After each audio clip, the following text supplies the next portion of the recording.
بادشاہ یہ تخت و تاج کیا ہوتے ہیں، اس کی کوئی قیمت نہیں ہے۔ تو بادشاہ ہنس کے کہنے لگا اس فقیر کو باہر نکالو، اسے کیا پتا ہے کہ تخت و تاج کیا ہوتے ہیں، اس کی لذت کیا ہوتی ہے۔ جب خدام کھڑے ہوتے ہیں، استقبال کر رہے ہوتے ہیں، جب تخت پہ بیٹھے اور ساری رعایا نیچے بیٹھی ہوتی ہے، اس نے کہا نکالو فقیر کو، اس کو کیا پتا۔ بادشاہ ایک دن شکار کرنے گیا تو وہاں اس کا گھوڑا جو ہے وہ سرکش ہو گیا اور ایسی جگہ پہ لے گیا کہ جہاں نہ پانی تھا اور نہ کوئی اور چیز۔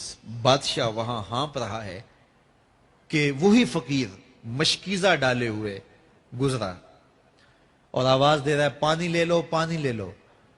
بادشاہ کی تو موت واقع ہونے والی تھی، آخری ہچکیاں تھی، تو اس نے آواز دی پانی۔ تو اس فقیر نے کہا کہ ہاں تمہارے پاس ہے کوئی قیمت پانی دینے کی؟ اس نے کہا میں بادشاہ ہوں اس ملک کا۔ اس نے کہا ہوتے ہوگے، مجھے غرض نہیں ہے، میں تو بیچتا ہوں پانی۔ اس نے کہا بابا میں بادشاہ ہوں، جو مانگو گے میں دوں گا، مجھے پانی دو، میں مر رہا ہوں۔ اس فقیر نے کہا آدھی حکومت لگے گی۔ اس نے کہا آدھی لے لینا، مجھے پانی تو دو، کیونکہ مر گیا تو ساری جائے گی۔ اس نے پانی کا گھونٹ دیا، پیاس کی شدت تھی، جب پانی کا کٹورا اس نے منہ سے لگایا تو پانی حلق میں اٹک گیا۔ اب پھر دوبارہ مصیبت بن گئی۔ تو اس فقیر نے کہا کہ میں حکیم بھی ہوں، اگر کہو تو تمہارا علاج کر دوں۔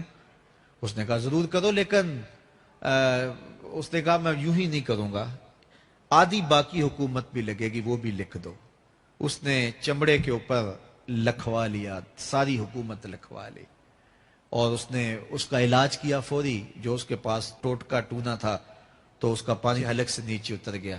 بادشاہ گھوڑے پہ بیٹھا واپس آیا، وقت گزر گیا، عرصہ بیت گیا۔ بادشاہ پھر تخت پہ بیٹھا تھا، وہی فقیر بھیس بدل کے دوبارہ آ گیا۔ پھر اس نے نصیحت کی کہ آخرت کو یاد کرو، یہ دنیا کچھ نہیں ہے، 4 دن کی کہانی ہے۔ بادشاہ نے کہا تو میرا خیال ہے پہلے بھی کبھی آیا تھا، تو نہیں سمجھتا تخت و تاج کی لذت کیا ہے۔ اس نے کہا اس کی کوئی قدر و قیمت نہیں ہے، چھوڑ اسے، آخرت سب کچھ ہے۔ تو اس نے کہا نکالو اس فقیر بابے کو، یہ اس دن بھی آیا تھا تو آج پھر آ گیا ہے، اپنی راہ لے بابا۔ اس فقیر نے اپنے تھیلے سے وہ چمڑے کی دستاویز نکالی جس کے اوپر اس نے ساری حکومت لکھ کے دی تھی۔ اس نے کہا بادشاہ یہ ہے تیری حکومت کی قیمت، صرف 2 گھونٹ پانی، جس پر تو نازاں ہے، جس پر تجھے فخر ہے، تو قبل اس سے سورج مغرب سے طلوع ہو جائے، توبہ کا دروازہ بند ہو جائے، سانسیں اٹک کے حلق تک آ جائیں، اور ہماری زندگی کا دفتر سمیٹ دیا جائے، اور پھر پچھتائیں ہائے جو چند لمحے ضائع کیے، ہائے جو زندگی برباد کی، وہ کیوں برباد کی۔ کل کے پچھتاوے سے بہتر آج کا پچھتاوا، زندگی پلٹ ہوگا، وقت پر کافی ہے ایک قطرہ بھی آب خوش ہنگام کا، جل گیا جب کھیت برسا می تو پھر کس کام کا۔ آئیے میں اور آپ اپنی زندگی کو مالک کی چوکھٹ پہ، مالک کی دہلیز پہ لے جائیں، اس کے حضور سچی توبہ کریں، رجوع لائیں، اپنے گناہوں سے معافی مانگیں، وہ کریم ایک آنسو سے سارے گناہ معاف کر دے گا۔ اپنی آخرت کی تیاری کریں، کاروبار دنیا بھی کریں، لیکن اصل ہماری زندگی آخرت کی زندگی ہے۔ صحابہ کو خندق کھودتے دیکھا تو پیار آیا تو یہی کہا اللہم ان العیش عیش الآخرہ، اے اللہ زندگی تو آخرت کی زندگی ہے، فاغفر للانصار والمہاجرہ، میرے انصار کو بھی بخش دے، میرے مہاجروں کو بھی بخش دے۔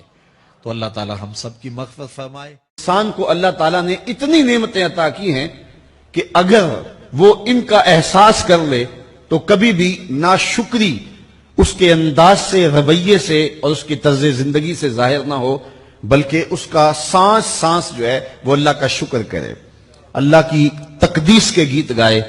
لیکن یہ انسان ناشکرہ ہے۔ وَإِنَّهُ عَلَى ذَلِكَ لَشَهِيدٌ، اس پر اسے کوئی خارج سے گواہی کی ضرورت نہیں ہے، وہ خود اس پہ گواہ ہے، اسے خود پتا ہے کہ میں کتنا ناشکر۔ ذرا اندر اتر کے دیکھے تو اس نے کیا اس کی نعمتوں کا شکر ادا کیا ہے، اس کی کتنی بڑی نعمتیں ہیں حضرت انسان کو۔ انسان غور کرے، تدبر کرے۔ میں کئی دفعہ یہ بات بتا چکا ہوں، میرا ایک ملنے والا ہے، پیر بھائی ہے، تو اس کو مسئلہ کیا ہے کہ یہ جو منہ میں لعاب آتا ہے اس کی مقدار کم ہے۔ تو بنیادی طور پہ وہ لیکچرار ہے، تو اس نے روز جو ہے وہ طلباء کو لیکچر دینا ہوتا ہے تو 15 منٹ نہیں بول پاتا کہ منہ خشک ہو جاتا ہے. اب ہم نے کبھی اس کو نعمت سمجھا؟ یہ جو منہ میں لعاب آتا ہے ہم کہتے ہیں کہ یہ ایک مصیبت ہے, تھوکتے رہتے ہیں, لیکن اگر اس کی مقدار کم ہو تو زندگی اوکھی ہو جائے. یہ نظام انہضام پہ بھی اثر انداز ہوتا ہے, اور پھر اس کی بینائی بھی کمزور ہو گئی, ایک آنکھ کی بینائی تو بالکل ختم ہو گئی.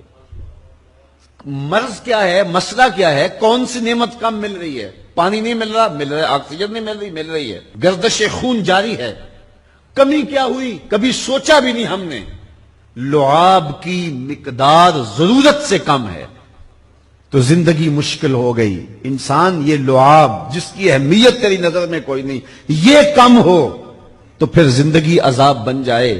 تو اللہ نے جو تجھے نعمتیں دی ہیں اگر وہ نہ ہوں تو پھر بتا زندگی کیسے گزرے. تو انسان کو اتنی نعمتیں دی ہیں اللہ نے, اتنا کچھ عطا کیا ہے. اوناسس نامی دنیا کا امیر ترین شخص تھا, اس کی آنکھوں کے پپوٹے کام کرنا چھوڑ گئے. یہ آٹومیٹک سسٹم رب نے لگایا ہوا ہے, ادھر سے تنکا اڑا, ادھر آنکھ بند ہو گئی. اب ڈاکٹر سلوشن ٹیپ لگا کے اس کی آنکھ کھولتا تھا اور جب سوتا تھا تو ٹیپ لگا کے بند کر دیتا تھا. کسی نے اس سے پوچھا کہ زندگی کی سب سے بڑی آرزو, کہا کاش اپنی آنکھیں اپنی مرضی سے کھول سکوں. کہا اس کے لیے کوئی قیمت پیسے دینے پڑے تو کتنے دے گا؟ کہا ساری دولت لگا دوں گا. کبھی ہمیں یہ احساس ہوا؟ بہت سارے لوگوں کو آج پتا چلا ہوگا یہ بھی ایک سسٹم ہے, ایسا ہے رب نے قدرتی لگایا ہوا ہے. اس پر کوئی بل ہی نہیں کبھی آیا. آپ 3 مہینے بل نہ دے تو وابڈا والے میٹر کاٹ دیتے ہیں کہ نہیں؟ بجلی کاٹ دیتے ہیں, سوئی گیس والے کنیکشن کاٹ دیتے ہیں. لیکن ساری زندگی رب کو سجدہ نہ کرو. اس نے کبھی سورج کو نہیں کہا کہ اس نافرمان کے گھر تیری روشنی نہیں جانی چاہیے. اس نے کبھی چاند کو نہیں کہا کہ تیری چاندنی اس کے آنگن میں نہیں جانی چاہیے. جس طرح با یزید کے گھر میں سورج کی کرنیں جاتی ہیں اس نافرمان کے گھر میں بھی ایسے ہی جاتی ہیں. تو انسان کو اللہ نے بڑا کچھ دیا لیکن یہ اس کے باوجود ناسپاس ہے, ناشکر گزار ہے. تو کہا اس کے لیے کوئی اس کو خارج سے دلیل لینی چاہیے. انسان اگر اپنے پہ غور کرے تو انسان کے اندر ہی سب کچھ ہے. میں کہاں کھڑا ہوں مجھے پتا ہے, آپ کہاں کھڑے ہیں آپ کو پتا ہے. یہاں میں واز کر رہا ہوں, تلقین کر رہا ہوں, نصیحت کر رہا ہوں, آپ کی نظروں میں بہت اچھا ہوں گا. میں اچھا ہوں یا نہیں ہوں میں اچھی طرح جانتا ہوں. آپ میری نظروں میں بہت اچھے ہیں, آپ اچھے ہیں یا نہیں ہیں یہ آپ اپنے سے پوچھیں, آپ اچھی طرح جانتے ہیں. انسان اپنی حقیقت سے خود آگاہ ہے کہ وہ کس جگہ کھڑا ہے, وہ جانتا ہے. وَإِنَّهُ عَلَىٰ ذَلِكَ لَشَهِيدٌ. اسے خارج سے کوئی دلیل نہیں چاہیے. آج وقت ہے اپنا رب سے جوڑ لیں. اس کی رحمتوں کے دروازے کھلے ہوئے, اس کی کرم نوازیوں کا می برس رہا ہے. یہ موسم نور ہے نا, ایک نیکی کرو 70 نیکیوں کا ثواب ملتا. کرم نوازیوں کی برکھا برستی ہے. وہ ایک فقیر تھا, وہ بازار میں کھڑا رو رہا تھا. کسی نے رک کے پوچھا, کہا بابا کیوں رو رہے ہو, کیا ہوا ہے تمہیں؟ کسی نے مارا ہے, تنگ کیا ہے, بھوک کی شدت ہے, کیا ماجرا ہے؟ کہا نہ بابا یہ میرے مسئلے نہیں ہیں. کہا پھر کیوں کھڑے ہو؟ وہ مجذوب تھا. کہنے لگا میرا پروگرام بنا کے بندوں کی اور رب کی صلح کروا دوں. تو کہا پھر کیا ہوا؟ کہا وہ تو مانتے ہیں یہ نہیں مانتے. وہ تو کہتا ہے لے آئے نے میری دہلیز پہ, ایک آنسو سے سارے گناہ معاف کر دوں, لیکن یہ میری سنتے ہی نہیں ہے. ایسا پیار ہو گیا دنیا سے, میری بات ہی نہیں سمجھتے. میں انہیں سمجھاتا ہوں آگے سے مجھے پتھر مارتے ہیں. میں ان کی خیر کے لیے ان کو کہانی سنا رہا ہوں, میاں یہ دنیا عارضی ہے, لیکن یہ مجھے گھور گھور کے دیکھتے ہیں. مجھے ان کی عقل پہ رونا آ رہا ہے. وہ کہتا ہے لے آ میری چوکھٹ پہ, ابھی معاف کر دوں گا, ایک آنسو سے سارے گناہ دھو ڈالوں گا, سمندر کی جھاگ کے برابر بھی گناہ ہیں تو مٹا ڈالوں گا. لیکن یہ سمجھتے نہیں ہیں. خیر وہ چلا گیا. اگلے دن گیا تو قبرستان کے قریب سے گزرا تو وہ فقیر وہاں کھڑا رو رہا تھا. تو وہ پھر رو گیا. کہا بابا عجیب کہانی ہے تیری, بازاروں میں بھی روتا ہے اور قبرستانوں میں بھی روتا ہے, آج کیا مسئلہ ہے؟ کہا آج بھی میرا کل والا ہی مسئلہ ہے. کہا آج کیا مسئلہ ہے؟ کہا آج میں ادھر آیا تھا کہ ان کی اور رب کی صلح کروا دوں. تو کہا آج پھر کیا بنا؟ کہا آج یہ مانتے ہیں وہ نہیں مانتا. تو قبل اس سے کہ وہ وقت آئے کہ پھر وہ نہ مانے, آج لے ان کی پناہ, آج مدد مانگ ان سے, کل قیامت کو نہ مانیں گے اگر مان گیا. تو یہ تھوڑا وقت ہے زندگی کا, اس زندگی کو غنیمت سمجھے. آفاق کے ہر ہر گوشے میں قرآن سنا کر دم لینا، اب رکنا نہیں، اب تھمنا نہیں، فردوس میں جا کر دم لینا،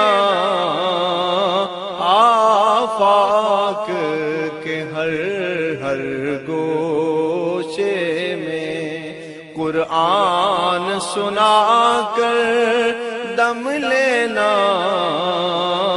اب رکنا نہیں، اب تھمنا